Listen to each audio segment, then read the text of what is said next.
Salam alaikum, bonsoir. Hamid Maakoum. Désolé, j'ai fait un premier essai, mais comme je suis sur un lieu public, vous pouvez vous rendre compte que la place est différente. Je suis pas dans le bureau. Bon, moi, on va faire vite, hein, avant que les gens n'arrivent, d'autres personnes. C'est un lieu public. Je suis dans un hôtel. C'est toujours un plaisir de vous retrouver. Surtout, le plaisir, c'est quand je lis vos commentaires.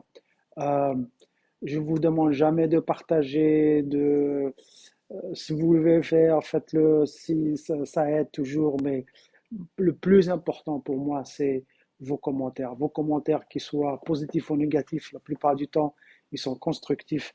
Ça m'aide, ça vous aide, ça nous aide tous. On est là pour apprendre. Ces sorties, comme j'ai dit, ce sont des sorties euh, éducationnelles, d'échanges, et on apprend tous les jours.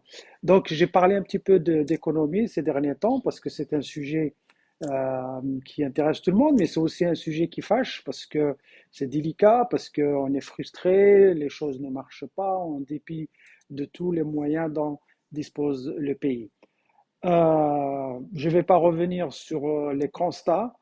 Il y en a beaucoup, même si les présentations sont courtes, 10-15 minutes, donc je ne peux pas donner tous les détails. Mais j'avais promis que aujourd'hui j'allais donner quelques suggestions. Mes suggestions, bien sûr, elles sont basées sur le fait qu'il n'y a qu'un gouvernement légitime pour pouvoir prendre en charge l'économie nationale. Et si le gouvernement est légitime, je peux vous dire une chose, ça fera mal, ça fera très mal. Et je vous ai dit que beaucoup de hirakis, peut-être les moins convaincus, n'aimeraient pas les recommandations que je vais faire parce que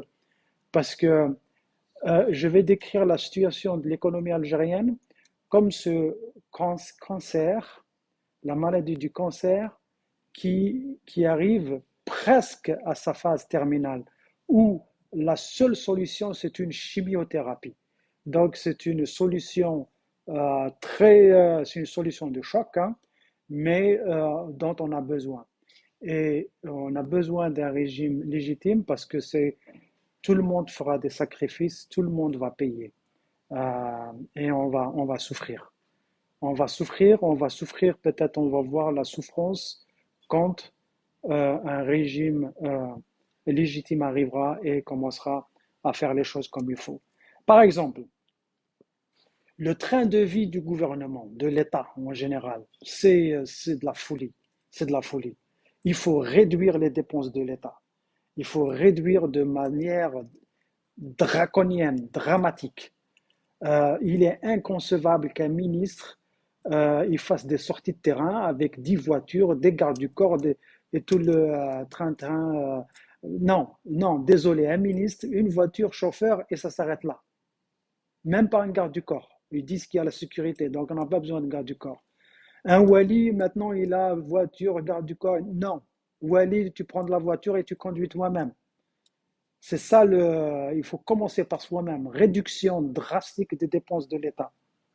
Ça, c'est très important, à tous les niveaux, de la présidence, des ministères, les hauts fonctionnaires, etc. La deuxième des choses, j'avais parlé la semaine dernière, j'ai dit on ne peut pas construire une économie basée sur des propositions venues d'ailleurs, basée sur ce qui a réussi ou n'a pas réussi ailleurs. Il y a des règles en économie. Et une économie macroéconomique, comme j'avais parlé, vous vous souvenez, macroéconomie et microéconomie, vous revoyez mes vidéos, vous allez voir les différences.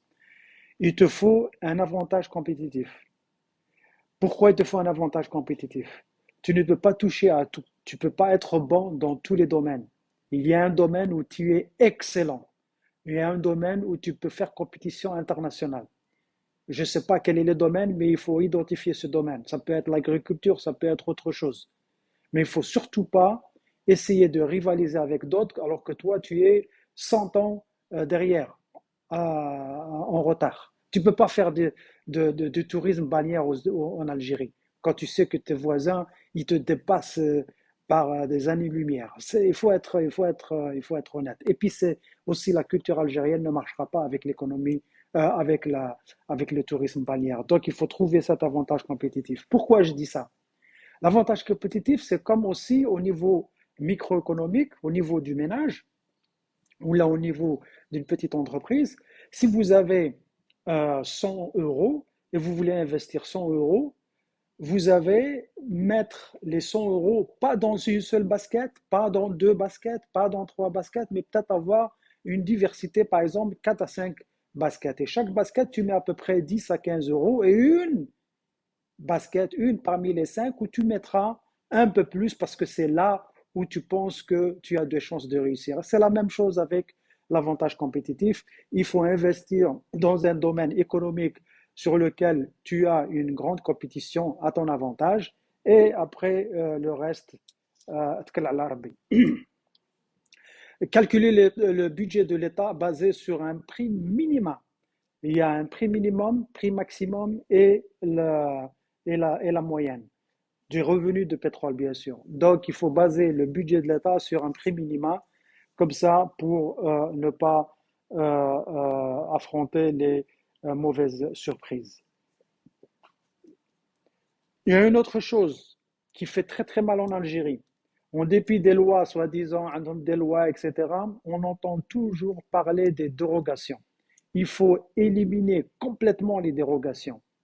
Il faut éliminer complètement les dérogations parce que les dérogations, c'est une porte grande ouverte à, à la fraude, à la triche et surtout à la corruption, que ce soit au niveau du ministère ou là, les autres administrations. L'État doit arrêter de s'immiscer dans les affaires privées ou les affaires des entreprises privées. Encore une fois, j'ai des amis sur LinkedIn qui ont envoyé un lien sur le fonds d'aide à la start-up. Une bêtise, ça ne devrait pas exister. Et le gars se plaignait parce qu'il disait, ah oui, moi j'ai présenté mon projet. Non, si tu crois que tu as c'est ce que je lui ai répondu. Si tu crois que c'est une start-up, alors ne va pas voir l'État et arrête de pleurnicher. C'était un jeune Algérien, je lui dis arrête de pleurnicher. Tu n'es pas un start-up. Tu n'es pas en train de faire du start-up, tu es en train de mendier. Il faut arrêter ces conneries. Et le peuple, il faut qu'il prenne aussi conscience qu'il est responsable. Et c'est pour ça que j'ai dit que moi, les propositions que je ferai, ce sera des propositions qui vont faire mal. Elles vont faire mal à beaucoup d'entre vous qui vous plaignez de ce régime. Ce régime d'État rentier, comme l'appelle Khona Abdelhakim à Londres, qui vous a habitué, comme le ftet, comme les miettes et vous êtes content. Non, les startups, c'est autre chose. Donc, je ne vais pas revenir là-dessus, j'ai déjà parlé de ça. Euh, mais il y a certains domaines économiques où l'État il doit être présent. C'est des domaines où il y a un petit peu la souveraineté nationale, par exemple les hydrocarbures, les énergies, l'eau, l'éducation publique, la santé publique, les forces de sécurité, etc., etc. Mais même dans ça, il serait recommandé d'avoir la même mise sur ces secteurs par l'État, mais avoir des contracteurs ou bien des privés, des sociétés privées qui font le travail. Il vaut mieux les embaucher parce que dans le court terme, des fois ça coûte cher, mais dans le long terme, engager des sociétés privées pour faire un service, des prestations de services au public, des fois c'est beaucoup plus avantageux. Et j'expliquerai ça un peu plus en détail plus tard. Donc le court terme est plus cher, mais le long terme est moins cher. Alors, pour calculer le PIB, il y a des gens qui m'ont posé des questions. Donc, le PIB, c'est le produit interne brut ou le poids interne brut de l'économie. Le problème du PIB, si on prend la formule mathématique, c'est quoi le PIB? Le PIB, c'est la consommation de l'État, hein, tout ce qu'elle consomme, plus l'investissement, plus les dépenses de l'État, plus l'exportation, plus l'importation. Donc, euh, le PIB, quand il est gros, ça montre qu'on fait de grandes choses. le chiffre il est énorme, mais si on le voit de près, il ne représente pas forcément quelque chose de positif. Et c'est pour ça que les vrais spécialistes en économie, ils te disent qu'il faut prendre d'autres indicateurs. Cet indicateur de GDP, comme on l'appelle en anglais, ou bien de PIB, il est contre-indicateur, il n'est pas bien. Il n'est pas bien. Et alors, les autres économistes qui veulent vraiment avoir un, un, un regard beaucoup plus précis sur l'économie nationale, ils regardent le GPI, ça veut dire Genuine Progress Indicator, c'est-à-dire un indicateur du progrès réel. Ils regardent, alors il y a deux autres indicateurs qui sont très importants, HDI, Human Development Indicator, c'est-à-dire indicateur du développement humain, et HPI, c'est-à-dire indicateur de la pauvreté humaine. Ces deux indicateurs, ils sont très très importants. Pourquoi? Parce que c'est des indicateurs, quand vous les utilisez, et ça c'est le travail de l'État, en plus de faire de gros investissements sur les infrastructures, comme j'avais dit, les routes, les ponts, les aéroports, les ports, le transport et tout ça,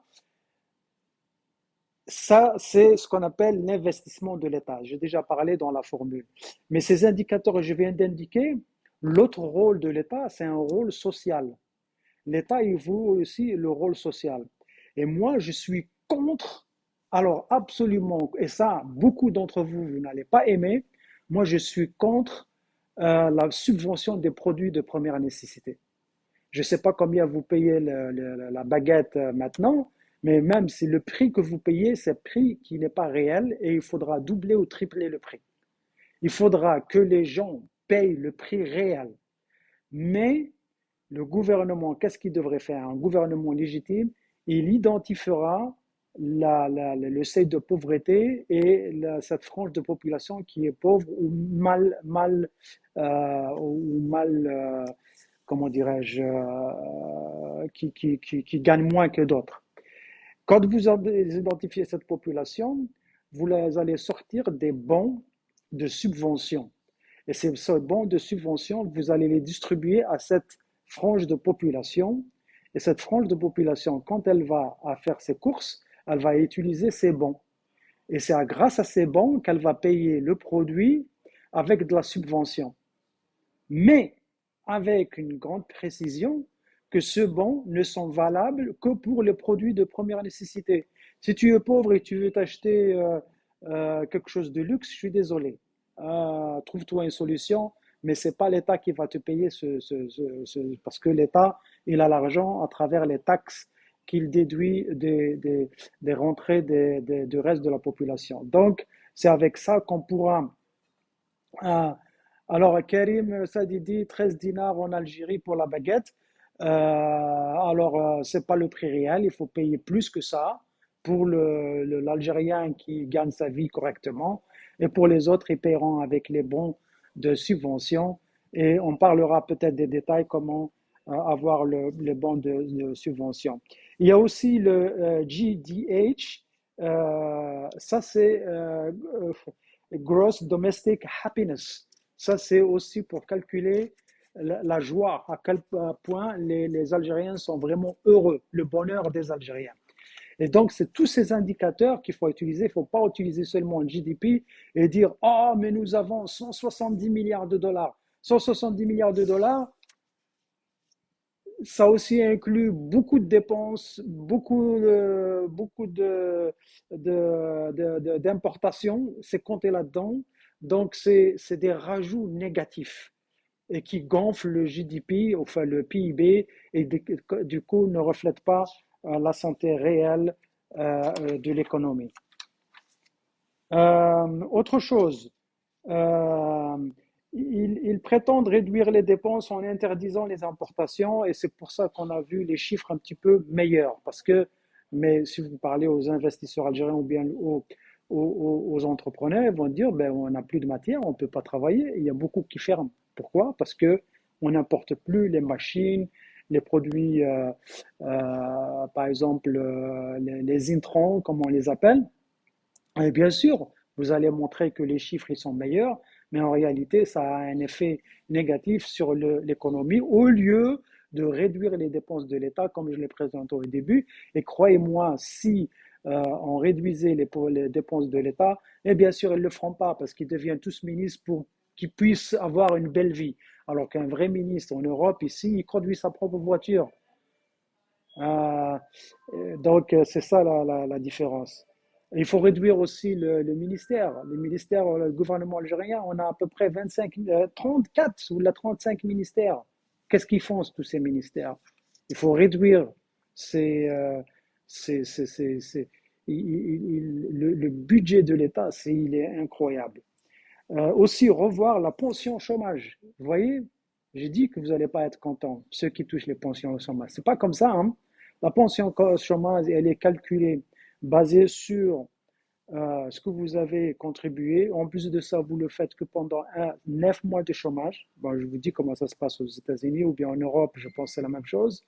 Et pendant la période où vous êtes chômeur, il faut apporter une preuve matérielle que vous faites des demandes d'emploi 2 fois par semaine, que vous ne restez pas à attendre la pension au chômage et que s'il y a une possibilité d'avoir un boulot ou un travail qui correspond à votre formation et à peu près à ce que vous faisiez, vous n'avez pas le droit de le refuser. Si vous le refusez, on vous coupe la pension au chômage. Donc, vous voyez aussi, c'est pas pour acheter la paix sociale. La pension au chômage, c'est pour aider le chômeur. Voilà l'idée derrière la pension au chômage. Pension au chômage, c'est aider le chômeur à devenir un demandeur d'emploi à temps plein. Pour que vous, quand vous êtes chômeur, on vous donne cette pension pour que vous ayez un petit peu l'esprit tranquille et passez votre temps à aller chercher un travail. À défaut, trouvez une formation, vous serez payé pour la formation pour que vous augmentez vos qualifications. Vous voyez, donc c'est pas comme pension chômage باش تشيلي دخان و وتكبي الكارو ولا مش عارف وتقبض الحيط. C'est pas comme ça que ça marche. Pension chômage, tu te lèves, tu vas chercher du boulot. Et moi, je vais t'aider en te donnant cette pension chômage. Donc, revoir aussi la formule de la pension chômage. Et je vais finir par le milliard de dollars dont on m'a parlé. On m'a dit, est-ce que... Ah, mais avant ça, il faut aussi la dette. La dette, c'est pas comme ah, l'Algérie n'a pas de dette, c'est un grand pays. La dette n'a jamais été quelque chose de négatif. Les imbéciles ne comprennent rien à l'économie. C'est bien d'avoir une dette. Il y a une dette saine et une dette malsaine. Quand vous vous endettez pour investir dans un travail et que il y a un retour à l'investissement, c'est différent de vous endetter pour aller acheter du pain. Et bien sûr, si tu t'endettes pour aller acheter du blé, acheter du pain, acheter des voitures, etc., ça, c'est pas une bonne dette parce que vous prenez cette dette, vous la bouffez et après, vous allez pleurer pour rembourser. Mais si c'est une dette pour l'investir dans quelque chose qui va vous rapporter, c'est pas un problème. Et je l'avais expliqué il y a quelques semaines. On calcule le retour sur l'investissement et du coup, ce qui rentre, on n'est pas obligé de rembourser toute la dette à partir du moment où il n'y a pas d'intérêts colossaux sur la dette. C'est bien de l'échelonner pour aussi garder ce qu'on appelle cash flow, c'est-à-dire avoir du cash. Pourquoi? Parce que quand vous faites du business ou quand vous êtes un État, il y a des partenaires qui sont avec vous, ils ne peuvent pas attendre. Il faut les payer cash tout de suite. Il y a certains fournisseurs, ils ne peuvent pas attendre. C'est pour ça qu'il faut avoir ce cash flow. Il faut garder toujours un peu d'argent, même si vous avez des dettes. Les dettes, il ne faut pas se préoccuper des dettes. Il y a des dettes qui sont positives et qui sont là pour vous aider à aller plus loin. Et finalement, il y a ce milliard de dollars de coopération. C'est une bonne chose, en théorie. C'est bien, hein. C'est bien un pays qui a 1 milliard de dollars, il va le déposer dans une institution de coopération pour aider les autres pays. Tu les aides pas parce que tu as envie de les aider, hein. C'est pas pour leurs beaux yeux. Tu aides les autres pays, c'est pour avoir de l'influence. C'est avoir de l'influence. Et croyez-moi, j'ai lu beaucoup, beaucoup sur ce ministère de coopération. Les Français l'ont fermé, les Américains l'ont fermé. Ils ont d'autres institutions qui font ça parce qu'ils ont vu que ça ne marchait pas. Et les Africains, ils ne croient pas à ça. Et il y a beaucoup de pays africains qui, au fait, refusent ça, refusent les aides, refusent ça. Ils veulent de l'investissement, ils veulent gagner quelque chose. C'est comme si ils veulent plus être, par exemple, le pêcheur, tu lui donnes le poisson. Non, je suis pêcheur, aide-moi à devenir un meilleur pêcheur pour que je pêche, pour que je gagne moi-même ce que je dois gagner. Donc ce milliard de dollars, normalement, c'est une bonne chose. Si c'était bien fait, euh, je pense, pour gagner de l'influence au niveau régional et international, c'est une bonne chose. Mais encore faut-il avoir un régime légitime. Je pense que j'ai fait le tour de quelques points que je voulais couvrir. Merci de m'avoir écouté. Surtout les commentaires comme d'habitude. Moi, je suis très content de vos commentaires. J'ai peut-être beaucoup moins de personnes qui me suivent que d'autres, mais c'est les commentaires. Moi, c'est pas thumbs up et j'aime ou là. Faites-moi des commentaires. Et c'est comme ça qu'on va avancer parce que nous, c'est le travail que je fais depuis 2019, c'est un travail de sensibilisation, c'est un travail d'éducation, c'est un travail d'échange. J'apprends, vous m'apprenez, vous apprenez quelque chose de moi, et ces échanges, c'est ça qui compte le plus. Merci Karim, merci Tahar, merci Abdelhakim, merci Nimidos, Jimmy, merci tout le monde. Et je ne compterai pas tous les noms, Sam, merci Amel, merci. Franchement, vous me rendez heureux et vous m'encouragez pour continuer à faire ce que je fais. Je ferai un autre live avec vous vendredi prochain. Mais ce week-end, vous allez voir, on a quelque chose de spécial avec Al-Magharibia. Je ne vais pas euh, vous en dire plus, mais vous allez le voir ce week-end. Merci beaucoup. À bientôt. Be the change. Hein, soyez le changement. Take care. Be safe. Salam.